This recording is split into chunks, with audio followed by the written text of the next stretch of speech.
ସମସ୍ତଙ୍କୁ ସାଇରାମ ଆଶା କରୁଛି ଭଗବାନଙ୍କ କୃପାରୁ ସମସ୍ତେ ବହୁତ ଭଲ ଭାବରେ ଥିବେ। ଚାଲନ୍ତୁ ଆଜି ଶୁଣିବା ରୋଷେଇ ଘରର ସୁନ୍ଦର ଟିପ୍ସ। ଭିଡ଼ିଓକୁ ଶେଷ ପର୍ଯ୍ୟନ୍ତ ଶୁଣନ୍ତୁ, ଦେଖନ୍ତୁ। ଯଦି ପସନ୍ଦ ଆସିବ ସବସ୍କ୍ରାଇବ୍କୁ ଟଚ୍ କରିକି ବେଲ୍ ଆଇକନ୍କୁ ଟଚ୍ କରନ୍ତୁ, କାହିଁକିନା ମୁଁ ଯାହା ବି ଭିଡ଼ିଓ ଅପଲୋଡ଼ କରିବି ସେସବୁର ନୋଟିଫିକେସନ୍ ଆପଣମାନଙ୍କ ପାଖକୁ ପହଞ୍ଚିଯିବ। ତାହେଲେ ଚାଲନ୍ତୁ ଶୁଣିବା ରୋଷେଇ ଘରର ସୁନ୍ଦର ଟିପ୍ସ। ଏହି ଟିପ୍ସ ଗୁଡ଼ାକ ଜାଣିନେବା କଥା, ଜୀବନରେ ବହୁତ କାମରେ ଆସେ। ତାପରେ ଶୁଣିବା ମନକୁ ଛୁଇଁଗଲା ଭଳି ସୁନ୍ଦର କଥା ସବୁ। ତାହେଲେ ଚାଲନ୍ତୁ ପ୍ରଥମେ ଶୁଣିବା ସୁନ୍ଦର ଟିପ୍ସ। ଭେଣ୍ଡିକୁ ଯଦି ଆମେ ଚକୁରେ କିମ୍ବା ପନିକିରେ କାଟୁଛୁ ତ ଭେଣ୍ଡିର ରସ ବାହାରି ହାତକୁ ଚିପ୍ ଚିପ୍ କରିଥାଏ। ଯଦି ତା ଉପରେ ଆମେ ନିମ୍ବୁ ରସ ଲଗାଇଦେବା ତାହେଲେ ଆଉ ଚିପ୍ ଚିପ୍ କରିବ ନାହିଁ। ଯଦି ଆମେ କଞ୍ଚା ଲଙ୍କାର ଡେମ୍ଫକୁ ଫୋପାଡ଼ି ଫ୍ରିଜରେ ରଖିଦେବା ତାହେଲେ ବହୁତ ଦିନ ପର୍ଯ୍ୟନ୍ତ ତାଜା ରହିଥାଏ। କଟା ହୋଇଥିବା ସେଓ ଉପରେ ଯଦି ନିମ୍ବୁ ରସ ମିଶାଇ ରଖିଦିଅନ୍ତି ତାହେଲେ ସେଓ କଳା ପଡ଼ିବ ନାହିଁ। ଚାଉଳ ଉପରେ ଯଦି ଲୁଣ ମିଶାଇ ରଖିଦିଅନ୍ତି ତାହେଲେ ଚାଉଳରେ ବେଲା ପିଢ଼ାରେ ରୁଟି ତିଆରି କଲାବେଳେ ରୁଟି ବେଲା ପିଢ଼ାରେ ଚପକି ଲାଗିଯାଏ। ସେଥିପାଇଁ ଫ୍ରିଜରେ କିଛି ସମୟ ରଖିଦିଅନ୍ତୁ, ତାହେଲେ ବେଲା ପିଢ଼ାରେ ଆଉ ଅଟା ଚପକିବ ନାହିଁ। କଞ୍ଚା ଶାଗୁଆ କଲରର ମଟର ଚନାକୁ ଯଦି ଆମେ ପ୍ଲାଷ୍ଟିକରେ ରଖି ଫ୍ରିଜରେ ରଖିଦେବା ତାହେଲେ ତାହା ବାସି ହେବ ନାହିଁ କି ଖରାପ ବି ହେବ ନାହିଁ। ପ୍ଲାଷ୍ଟିକ ଡବାରେ ଯଦି ବିସ୍କୁଟ ରଖୁଛନ୍ତି ତାହେଲେ 1 ଚାମଚ ଚିନି ରଖିଦିଅନ୍ତୁ, ତାପରେ ବିସ୍କୁଟକୁ ରଖନ୍ତୁ। ବିସ୍କୁଟ ବହୁତ ଦିନ ପର୍ଯ୍ୟନ୍ତ ତାଜା ରହିଥାଏ। ଚିନି ଡବାରେ 4-5 ଲୌଙ୍ଗ ରଖିଦିଅନ୍ତୁ। ଚିନି ଡବାରେ ଆଉ ପିମ୍ପୁଡ଼ି ହେବେ ନାହିଁ। ନଡ଼ିଆ ଭାଙ୍ଗିବା ପୂର୍ବରୁ 10-15 ମିନିଟ୍ ଫ୍ରିଜରେ ରଖିଦିଅନ୍ତୁ, ତାହେଲେ ନଡ଼ିଆ ବହୁତ ଶୀଘ୍ର ଭାଙ୍ଗିଯାଏ।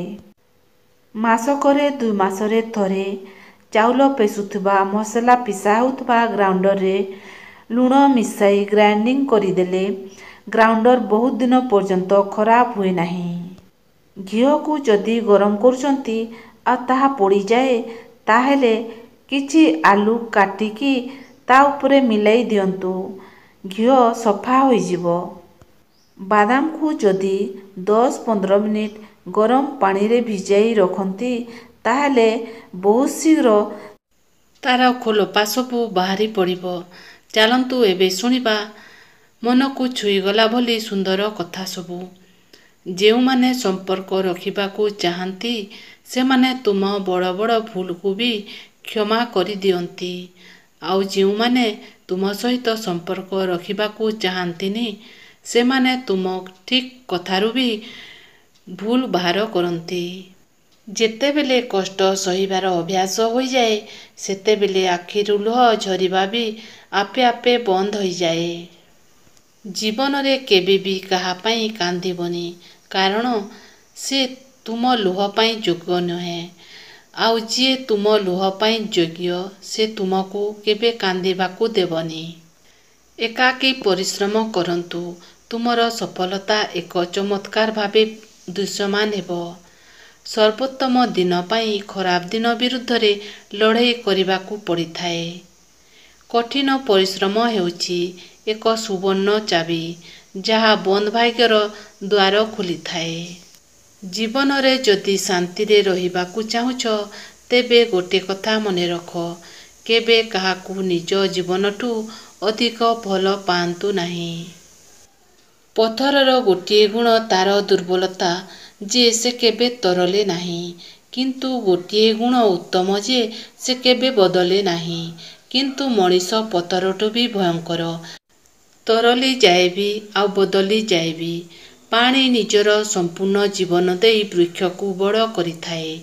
ଏଥିପାଇଁ ବୋଧେ ପାଣି କାଠକୁ କେବେ ବୁଡ଼ିବାକୁ ଦେଇ ନଥାଏ। ଭରସା ରଖ ସେହି ଭଗବାନଙ୍କ ଉପରେ ଯିଏ ଏଯାଏଁ ଆଣି ସାରିଛନ୍ତି, ସେ ଆଗକୁ ବି ତୁମକୁ ଭଲରେ ନେଇକି ହିଁ ଯିବ। ଭଗବାନ ଜାଣିଛନ୍ତି ତୁମେ କେଉଁ ଜିନିଷ ପାଇଁ କେତେ କଷ୍ଟ କରୁଛ ଆଉ ଧୈର୍ଯ୍ୟ ଧରିଛ। ବିଶ୍ୱାସ କର, ତୁମ କଷ୍ଟ ଆଉ ଧୈର୍ଯ୍ୟର ସମସ୍ତ ମୂଲ୍ୟ ତୁମକୁ ନିଶ୍ଚିତ ମିଳିବ। ଭଗବାନଙ୍କ ଉପରେ ବିଶ୍ୱାସ ରଖ ଆଉ ନିଜର କର୍ମ କରିଚାଲ। ଗୋଟିଏ ସେକେଣ୍ଡ ରାଗରେ ନିଆଯାଇଥିବା ନିଷ୍ପତ୍ତି ପୁରା ଜୀବନକୁ ବର୍ବାଦ କରିଦିଏ, କିନ୍ତୁ ଗୋଟିଏ ସେକେଣ୍ଡର ଧୈର୍ଯ୍ୟ ପୁରା ଜୀବନକୁ ସଜାଡ଼ି ଦିଏ।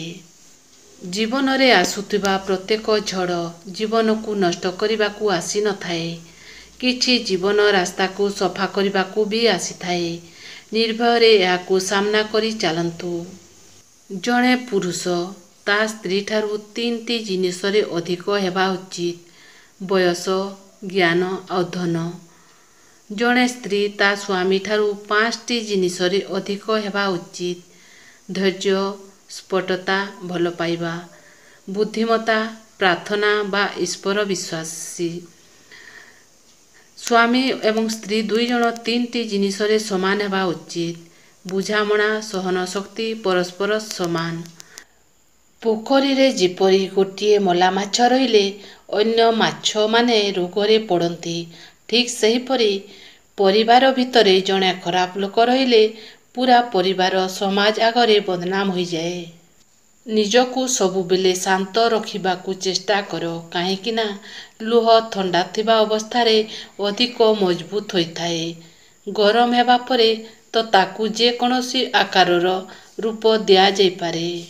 ଯିଏ ଦୁଃଖରେ ଅଛି ସେ ଆଗକୁ ଖୁସିରେ ରହିପାରିବ, ହେଲେ ଯିଏ ଦୁଃଖ ଦେଇଛି ସେ କେବେ ବି ଖୁସିରେ ରହିପାରିବ ନାହିଁ। ରାତି ପାହିଗଲା ପରେ ଯେପରି ସକାଳ ଆସେ, ସେପରି ଦୁଃଖ ପରେ ସୁଖ ନିଶ୍ଚିତ ଆସେ। କେବଳ ପାର୍ଥକ୍ୟ ଏତିକି, ସୁଖ ଜୀବନରେ ଅହଙ୍କାର ଭରିଦିଏ, ଦୁଃଖ କିଛି ଶିକ୍ଷା ଦେଇଯାଏ ଓ ଜୀବନର ପ୍ରକୃତ ମୂଲ୍ୟ ଚିହ୍ନେଇ ଦେଇକି ଯାଇଥାଏ। କାଉ କାହାର ଧନ ଚୋରି କରେ ନାହିଁ, ତଥାପି କାଉକୁ କେହି ଭଲ ପାଆନ୍ତି ନାହିଁ। କୋଇଲି କାହାକୁ କେବେ ଧନ ଦେଇନଥାଏ, ତଥାପି ଲୋକେ କୋଇଲିକୁ ସମସ୍ତେ ଭଲ ପାଆନ୍ତି ତାର ମଧୁର ସ୍ୱର ପାଇଁ। ତେଣୁ ବନ୍ଧୁ, ଭଲ କଥା ଟିକେ କୁହନ୍ତୁ, ଦେଖିବେ ସମସ୍ତେ ତୁମକୁ ଭଲ ପାଇବେ। ନିବିଡ଼ତା ସେହି ଆତ୍ମା ସହିତ ଘନିଷ୍ଠ ହୋଇଯାଏ, ଯାହା ସହିତ ପୂର୍ବ ଜନ୍ମରୁ କିଛି ସମ୍ପର୍କ ଥାଏ। ନହେଲେ ଏ ସଂସାର ଭିତରେ କିଏ କାହାକୁ କାହିଁକି ଜାଣିବ ବା ଚିହ୍ନିବ? ବୟସ ବଢ଼ିଲେ କର୍ତ୍ତବ୍ୟ ବଢ଼େ, କର୍ତ୍ତବ୍ୟ ବଢ଼ିଲେ ଦାୟିତ୍ୱ ବଢ଼େ, ଦାୟିତ୍ୱ ବଢ଼ିଲେ ଜଞ୍ଜାଳ ବଢ଼େ, ଜଞ୍ଜାଳ ବଢ଼ିଲେ ଚିନ୍ତା ବଢ଼େ। ବୟସ ବଞ୍ଚିବା ସହିତ ସବୁ ବଢ଼ିଯାଏ, କିନ୍ତୁ ଆୟୁଷ କମିଯାଏ। ମୁହଁ ଉପରେ ସତ କହୁଥିବା ଲୋକ ସବୁବେଳେ ଅନ୍ୟ ରାଗରେ ଶିକାର ହେବାକୁ ପଡ଼ିଥାଏ। ଯାହା ସହଜରେ ମିଳିଥାଏ ତାହା ସବୁଦିନ ରହିନଥାଏ, ଆଉ ଯାହା ସହଜରେ ମିଳିନଥାଏ ତାହା ସବୁଦିନ ରହିଥାଏ। ଲୁହ ହିଁ ଜଣାଇ ଦେଇଥାଏ ଯେ ତୁମ ଯନ୍ତ୍ରଣାର ଗଭୀରତା କେତେ। ଗର୍ବ ହିଁ ଜଣାଇ ଦେଇଥାଏ କି ତୁମ ପାଖେ ଧନ କେତେ ଅଛି। ବ୍ୟବହାର ଜଣାଇ ଦେଇଥାଏ କି ତୁମ ପରିବାରରେ ସଂସ୍କାର କେତେ। ସଫଳତା ହିଁ ଜଣାଇ ଦେଇଥାଏ ଯେ ତୁମ ଚେଷ୍ଟା ଶକ୍ତିର ସୀମା କେତେ। ଧୈର୍ଯ୍ୟ ହିଁ ଜଣାଇ ଦେଇଥାଏ କି ତୁମ ଅପେକ୍ଷାର ସମୟ ସୀମା କେତେ। ଭୟ ହିଁ ଜଣାଇ ଦେଇଥାଏ କି ତୁମ ଭଲ ପାଇବାର ଗଭୀରତା କେତେ। କୌଣସି କଥା କହିବା ପୂର୍ବରୁ ଥରୁଟିଏ ଚିନ୍ତା କରିବା ଉଚିତ, କାହିଁକି ନା କୁହାଯାଇଥିବା ଶବ୍ଦ କେବେ କ୍ଷମା କରାଯାଇପାରେ, କିନ୍ତୁ କେବେ ଭୁଲି ହୁଏନା। ଈଶ୍ୱରଙ୍କ ଉପରେ ଭରସା ରଖିଥିବା ବ୍ୟକ୍ତି ଶେଷ ପର୍ଯ୍ୟନ୍ତ ହତାଶ ହୁଏ ନାହିଁ। ମନୁଷ୍ୟ ସହିତ ପ୍ରେମ ହେଲେ ଯେ ଆମର ଦୁର୍ବଳତା ବନିଯାନ୍ତି, ଆଉ ଭଗବାନଙ୍କ ସହିତ ପ୍ରେମ ହେଲେ ସେ ଆମର ଶକ୍ତି ବନିଯାନ୍ତି। ସମ୍ମାନ ଏକ ଏମିତି ନିବେଶ ଅଟେ, ଯାହାକି ଆମେ ଯେତେ ଅଧିକ ଅନ୍ୟକୁ ଦେଇଥାଉ ତାହା ସେତେ ଅଧିକ ସୁଧ ସହିତ ଆମକୁ ମିଳିଥାଏ। ଯଦି ଆଜିର ଭିଡ଼ିଓ ଆପଣମାନଙ୍କୁ ପସନ୍ଦ ଆସିଲା, ତାହେଲେ ସବସ୍କ୍ରାଇବ୍କୁ ଟଚ୍ କରିକି ବେଲ୍ ଆଇକନ୍କୁ ଟଚ୍ କରିଦିଅନ୍ତୁ, କାହିଁକି ନା ମୁଁ ଯାହା ବି ଭିଡ଼ିଓ ଅପଲୋଡ଼ କରିବି ସେସବୁର ନୋଟିଫିକେସନ୍ ଆପଣମାନଙ୍କ ପାଖକୁ ପହଞ୍ଚି ପାରିବ, ଆଉ ଆପଣମାନେ ଏହିପରି ଭିଡ଼ିଓ ସବୁ ଦେଖିପାରିବେ, ଶୁଣିପାରିବେ। ତାହେଲେ ଆଗାମୀ ଏପିସୋଡ଼ରେ ପୁଣି ଏକ ମନକୁ ଛୁଇଁଗଲା ଭଳି ସୁନ୍ଦର କଥା ସବୁ ତାହେଲେ ରହୁଛି। ଓଁ ସାଇରାମ, ଜୟ